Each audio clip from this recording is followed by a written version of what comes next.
When my mother called, her voice was careful. And that was the first sign. She didn't jump straight into the reason for calling. Instead, she asked about the kids, commented on the weather, mentioned how low the lake was this year. Then she let out a soft sigh, like she was carrying a problem she hadn't caused. She said there just wasn't enough room this time and followed it with, "You understand, right?" I said yes, not because I actually understood, but because I recognized the shape of that sentence.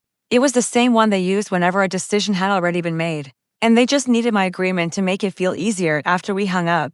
I stood in the kitchen longer than I needed to, staring at the counter. In the living room, the kids were arguing over a video game. Everything was still normal. Nothing had technically happened yet. I told myself the familiar excuses. It was crowded. Logistics were tricky. It wasn't personal. That evening, the group photo showed up. 22 people smiling, squeezed onto couches and air mattresses, arms wrapped around each other. The lake behind them was bright and full. My parents sat in the center. My brother and his wife were there. Cousins, friends of cousins, and then, neatly positioned beside my ex-husband, was his new girlfriend. Her hand resting comfortably on his arm. Something sharp and exact settled inside me. It wasn't jealousy or anger. It was clarity. This had never been about space. I didn't comment or text anyone. I closed the app and went back to my kids, who had already moved on to a new argument. I made dinner, listened to a school story that wandered nowhere, tucked them in, and sat on the edge of my younger child's bed until her breathing evened out. Only then did I let myself think. The lake house had always been called the family place, and that phrase had quietly done a lot of work over the years. I cleaned it, managed schedules, watched other people's kids so the adults could drink and talk without interruptions. After my divorce, I still went, partly out of habit, partly because it felt easier than explaining why I wouldn't. I'd helped financially too. Not in a big dramatic way, just enough to keep things running smoothly when my brother needed a cosigner, when repairs dragged on, when temporary fixes turned into permanent expectations. It never felt like leverage. Back then, it felt like upkeep. That night, after the house was quiet, I made one phone call. I didn't raise my voice or explain myself. I asked a question, confirmed a detail, and used a right I'd always had. The person on the other end was polite, calm, and efficient. For them, it wasn't emotional. It was just process. When I hung up, I didn't feel powerful.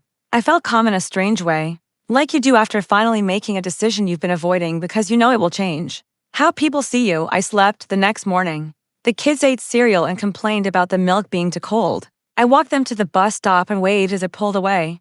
Across the street, my brother's driveway was empty. I noticed it, registered it, and kept walking. 7 hours later, someone pounded on my door, not a knock, but frantic, uneven hits, like they were trying to force an answer out of the wood. When I opened it, my brother stood there flushed and sweaty, even though the day was mild. He skipped hello. "What did you do?"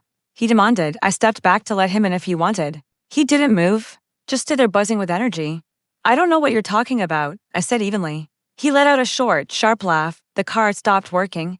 Someone came and took the car. Mom's panicking. Everyone's asking me questions, and I don't have answers. I watched him closely. Beneath the anger was something else, confusion. The shock of realizing the ground beneath him wasn't solid after all.